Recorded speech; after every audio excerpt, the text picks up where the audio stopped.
네, 안녕하세요. 저는 고등학교 1학년 통합사회를 담당하고 있는 효자고등학교 교사 이온희입니다. 제가 오늘 소개해 드릴 영상은 실제 4월에 1학년 학생을 데리고 수업을 했던 내용을 가지고 제가 이제 고민이 됐던 부분과 실제 수업에서 예상하지 못했던 문제점, 이런 것들에 대한 고민, 이거를 같이 나누고자 해서 영상을 찍게 됐습니다. 그래서 제목은 상상이 현실이 된다 온 오프라인 배움 중심 미래형 수업이라고 제목을 붙였는데요. 제가 이 아이들이 겪게 될 세상은 이제 제가 겪지 못했던, 저도 아직 가보지 못했던 4차 산업혁명 시대에 이 아이들이 맞닥뜨리게 될 때 조금이나마 학교에서 이런 것들에 대한 연습이 조금 되어 있다면 훨씬 더 사회에 나갔을 때 본인의 역량을 발휘하지 않을까 하는 생각에서 최대한 이제 다가오는 미래사회 변화에 적응할 수 있게끔 수업 안에서 그러한 기기나 앱 같은 걸 써보려고 노력을 했고요. 그 다음에 궁극적으로 이제 기계를 다루는 그런 정보통신 능력, 이런 것들 뿐만 아니라 이 아이들이 실제 아이들의 삶 속에서 어떠한 문제점이 있었을 때 그거를 현명하고 합리적으로 해결할 수 있는 문제 해결 역량을 키우고자 그래서 궁극적으로 학생들이 자신의 삶 속에서 행복을 스스로 찾는 그런 역량을 키우고자 수업을 한번 설계를 해 보았습니다. 그래서 간략하게 이제 제가 수업을 했던 부분을 말씀드리면 일단 교육과정 재구성 해가지고 교육과정 총론과 그 다음에 교과 교육과정 통합사회 교육과정과 그걸 바탕으로 이제 환경 분석 해가지고 학습자 이제 학생을 분석을 하고 그 다음에 학교 환경을 분석을 하고 지역사회 환경을 분석하는 과정을 통해서 이제 교육과정을 도출해 냈고요. 그 다음에 두 번째 수업. 이 수업 부분에서 제가 중점을 뒀던 부분은 온오프라인이 한 주씩 병행하다 보니까 오프라인 수업에서도 온라인 수업처럼 이제 거리두기를 하면서 학생 참여 중심 모두막 활동을 할 수 있는 방안이 있지 않을까 하는 그 고민에서 수업은 출발을 했습니다. 그래서 오프라인 수업에서도 거리두기 상황이 가능한 모둠활동, 그거를 설계를 해 봤고요. 세 번째, 이제 평가 부분에서는 전면적으로 고교학점제가 시행이 될 때 모든 학생들이 최소 학업 성취 수준까지 도달할 수 있게끔 하려면 어떤 부분에 중점을 둬야 하고 만약에 이제 미도달이 예상되는 학생에게는 어떠한 추가적인 교육 환경, 교육 자료가 배부가 돼야 할지 그런 거에 대한 고민을 조금 담아봤습니다. 그리고 기록은 평가 기준에 근거해서 기록을 생기부에 생활기록부에 들어가는 기록 그 정도로 한번 영상을 찍어 보았습니다. 그래서 교사 교육과정이라고 이름을 붙였지만 학생의 삶을 반영한 교육과정 재구성해서 이제 이 친구들 제가 이제 통합사회를 2반을 들어가는데 이 친구들에 대한 분석을 가장 중요한 기준으로 삼았습니다. 그래서 가장 먼저 교육과정 총론 분석하고 교과별 교육과정 분석하고 환경 분석해서 교사 교육과정을 편성을 했는데 여기서 이제 제가 중점을 두었던 부분은 미래 핵심 역량, 그러니까 선생님들께서도 많이 들어보셨던 그러한 창의력, 문제 해결력, 의사소통 능력 이런 것들을 수업 안에서 어떻게 이 아이들에게 끌어올릴 수 있는지, 어떻게 이런 역량을 최대한 함양시켜 줄 수 있는지 그런 거에 대한 고민을 조금 담아봤습니다. 그래서 요거는 간략하게 그냥 봐주시면 되는데 교육과정 총론을 통해서 민주시민의 자질, 그러니까 사회과의 최대 목표인 민주시민으로서의 자질을 함양하고 교과별 교육과정에서 이제 통합사회가 9개 주제 중심으로 이미 통합이 된 교과이다 보니까 미래의 핵심 역량을 키워주기에도 굉장히 적합한 과목이고 학생 활동 중심으로 학생 참여가 될 수 있는 그런 교과다 보니까 제가 이런 수업을 또 구성하게 된 것 같습니다. 그리고 환경 분석은 뭐 학교 환경 같은 경우에는 경기도 모든 학교가 그렇듯이 저희 학교도 6월에 우선 인터넷망이 구축이 되면서 이제 학교 안에서도 수업 시간에도 아이들과 함께 인터넷을 자유롭게 사용하면서 수업을 할 수 있는 그런 환경이 됐고, 혁신학교다 보니까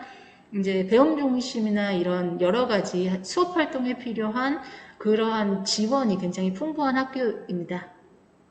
학습자 분석 같은 경우에 3월 초에 제가 아이들한테 이제 설문지처럼 받았을 때 아이들이 고등학교 1학년이다 보니까 모두 스마트폰을 보유하고 있고 작년에 원격 수업을 했던 경험이 있기 때문에 대다수의 아이들이 어느 정도 수준의 기본적인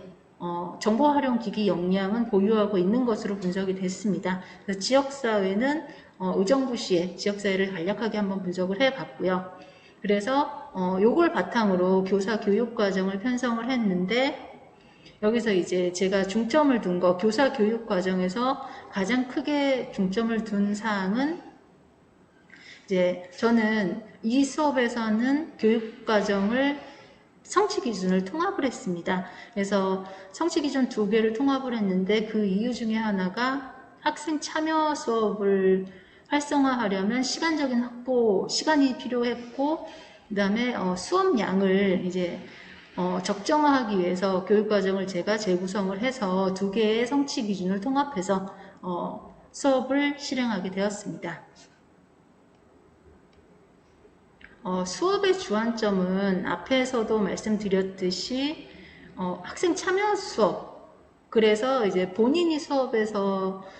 주인이 되고, 그리고 학습자 삶 속에서 본인한테 직면한 문제를 해결하는 그런 과정을 통해서 학생들이 자신감을 얻고 행복감을 얻을 수 있게 그렇게 수업을 짜봤는데요. 가장 중요하게 생각한 건 이제 모둠 활동을 하기 전에 이제 모둠 활동이 너무나 다 좋고 장점이 많은 수업인 반면에 무임승차 친구들도 있고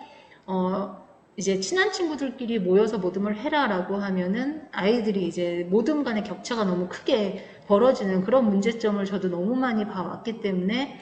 모둠 편성 전에 학기 초에 아이들에 대한 기본적인 진단을 제가 했습니다. 그래서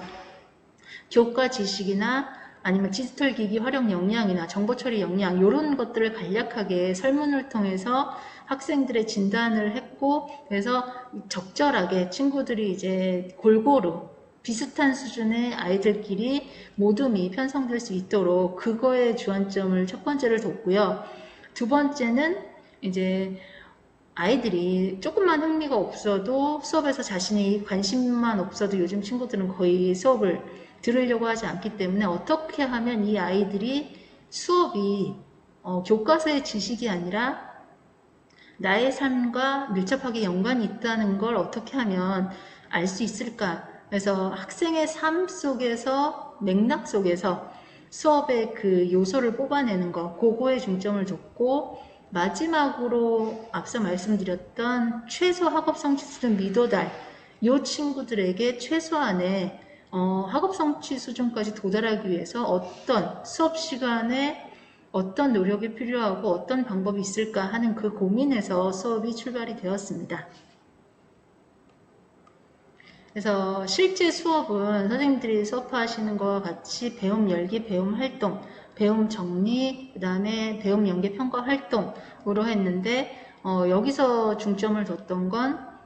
저희 학교에서 썼던 이제 구글 클래스룸, 이미 이제 온라인 수업 플랫폼이 구축이 됐기 때문에 오프라인 수업에서도 이걸 활용하면 효율적으로 연계해서 온라인 수업과 연계해서 모둠 활동, 협동학습이 가능하겠구나 라는 생각에서 2개를 한번 연계를 해 보았습니다. 그래서 실제 수업은 이제 행복이란 주제에 대해서 학생들과 수업을 했는데 지식 채널 영상을 시청하고 행복의 기준에 대해서 생각해 볼 수 있는 시간을 갖게 하고, 그 다음에 젠보드라는, 뒤에 소개하겠지만 젠보드라는 프로그램을 통해서 자유롭게 브레인스토링처럼 자유롭게 행복에 관해서 쓰는 그러한 활동을 하고, 수업 전에, 오프라인 수업 전에 이제 학생들에게 구글 프레젠테이션 슬라이드를 할당을 해줬습니다. 그래서 자신만의 행복의 조건을 미리 작성해 오게 하고, 오프라인 수업에서는 그거를 바탕으로 토론을 해서 모든 별 행복의 기준과 측정 방법, 요거를 작성하는 그런 시간을 가졌습니다. 그리고 배움 정리 시간에서는 이제 이러한 행복의 조건을 바탕으로 어떻게 하면 이 행복을 추구하면서 내 삶을 살 수 있을까? 이제 자신의 삶을 설계하는 그러한 인생 계획 설계를 배움 정리로 했고, 배움 연계 평가는 이제 교사와 학생의, 동료의 피드백 제공을 통해서 평가 활동을 해봤습니다. 그래서 교실 수업에서 온라인 도구, 젠보드 같은 경우에는 이제 비로그인, 그러니까 로그인하지 않고 동시에 작성할 수 있는 그런 간편한, 그래서 간단하게 아이디어 회의를 할 때 써보면 굉장히 좋더라고요. 아이들도 이제 뭐 예전에 칠판에 포스트잇을 붙이고 모둠 활동을 했던 그런 것들이 온라인 플랫폼으로 옮겨와서 젠보드라는 형식으로 나온 것 같은데, 간단하게 아이들의 아이디어를 수집할 때는 젠보드를 저는 주로 사용을 했습니다. 그리고 구글 프레젠테이션 요거 같은 경우에는 이제 첫 번째 요 사진이 개인 행복 지수를 작성한 거고, 세 번째 요 프레젠테이션이 이제 그거를 바탕으로 모든 별 행복 측정 기준을 모든 별로 작성을 한 건데, 요거 같은 경우에는 이제 누가 편집하고 있는지가 위에 상단에 떠가지고 즉시 확인이 편집하고 있는 그 모습이 바로바로 확인이 되고, 그 다음에 여러 명이 모둠 활동을 할 때 한 명이 이제 대표로 슬라이드를 작성하고 이랬을 때 구글 프레젠테이션이 오프라인 수업에서도 굉장히 효율적으로 쓰이는 도구였던 것 같습니다.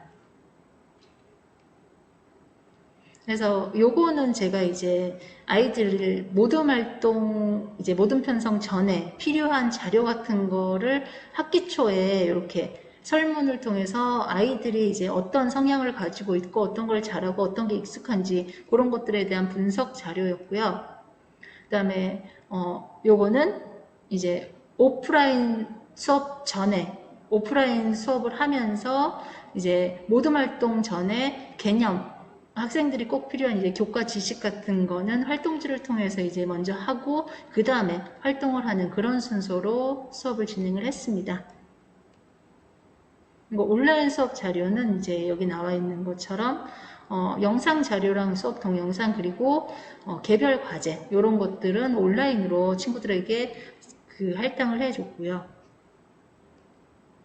그래서 이제 실제 요거는 오프라인 수업에서 모둠 활동을 하는 건데, 이제 거리두기가 가능한 상황에서 아이들이 핸드폰을 다 가지고 있으니까 구글 슬라이드로 모둠별로 이렇게 작성을 하고 이런 것들, 그래서 구글 프레젠테이션 공유 기능을 활용을 하면 한 명이 작성을 하고 이제 친구들이 얘기하는 거, 그런 것들을 정리할 수 있는 그런 기능이 있어서 효율적으로 사용을 했던 것 같습니다. 그리고 요거는 이제 행복과 관련해서 저는 그 5월쯤에 학생들과 독서 프로젝트 활동을 했는데, 이제 행복 수업 이후에 행복 관련 책을 보고 독서 프로젝트를 했는데, 요 친구 같은 경우에는 그거 외에 플러스로 본인이 이제 진로와 관련해서 이런 책을 읽었는데 친구들한테 한번 더 소개해주고 싶다라고 해서 이렇게 자발적으로 발표를 하는 친구들도 있었습니다. 그래서 요거는 미래사회 환경 변화를 반영한 수업 팁이라고 해서 제가 실제 요 수업에서는 쓰지 않았는데, 이제 내년도에 요 수업을 하게 된다면 이런 것들을 활용하면 좋겠다 해서 이제 한 건데, 구글 트렌즈 같은 경우에는 이제 추상적인, 행복이라는 개념이 굉장히 추상적인데, 여기에 관련해서 이제 주제 관련해서 탐색어, 이제 키워드나 주제 간의 비교 분석, 이런 걸 통해서 아이들이 행복이라는 추상적인 개념에 조금 더 구체적으로 이런 거구나 라는 걸 알 수 있을 것 같은 그런 앱이었던 것 같고, 구글 익스페디션 같은 경우에는 이제 교사가 교사와 학생이 같은 무선 인터넷망에 있을 경우에 교사가 이제 안내를 통해서, 교사의 안내를 통해서 학생들이 다 교사가 보는 거를 같이 따라올 수 있는 그런 기능이 있습니다. 그래서 요거는 무선 와이파이망이 다 설치가 됐기 때문에 활용 가능한, 내년에는 요 수업을 할 때 활용 가능한 그런 앱인 것 같고, 세 번째 요거 구글 아트 앤 컬처 같은 경우에는 이제 제가 생각했을 때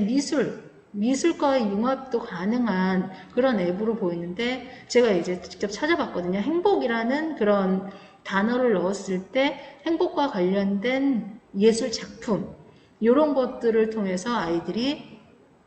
행복이 이런 예술로도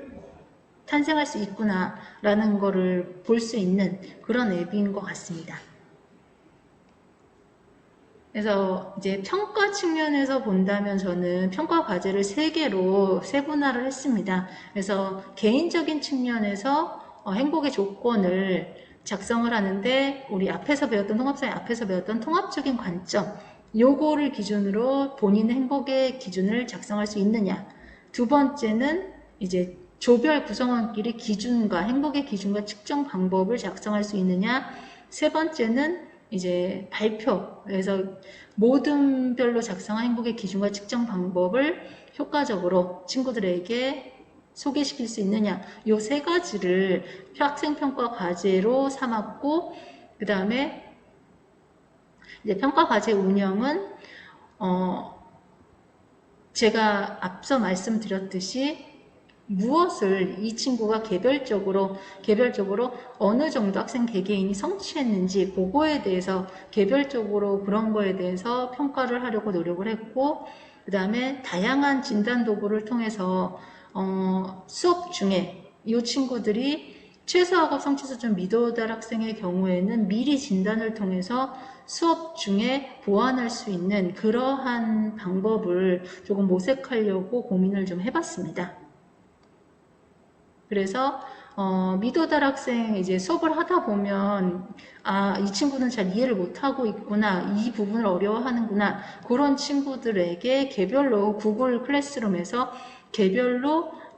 학생들에게 필요한 자료를 그 학생들한테만 주고, 그 다음에 피드백을 해주고, 이런 식으로 이제 하는 방법을 제가 생각해 봤는데요.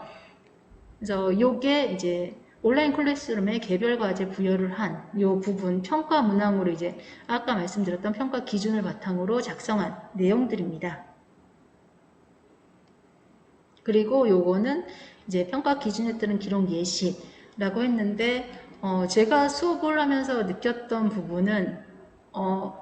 저희 반 아이들이 24명에서 25명 정도밖에 안 되는데도 개개인별로 이 아이가 어느 부분이 부족하고 어떤 부분에서 어려움을 겪는지 요걸 파악하는 게 굉장히 시간적으로 많이 부족하다는 걸 느꼈고, 그리고 학기 초에 학생들의 진단을 통해서 모둠을 구성했음에도 불구하고 아이들이 이제 학기 말에 받았던 수업 평가를 보면 몇몇 친구들은 모둠에서 이제 무임승차하는 친구들 때문에 힘들었다라는 그런 고민이 있었습니다. 아이들의 이제 그런 모둠 활동을 하는 건 좋은데 그런 친구들에 대한 제재가 뭐 점수를 깎는 거 그런 거밖에 없어서, 그런 부분은 제가 여전히 고민으로 남아있는 것 같습니다. 네, 그래서 여기까지 제 설명을 마치도록 하겠습니다. 감사합니다.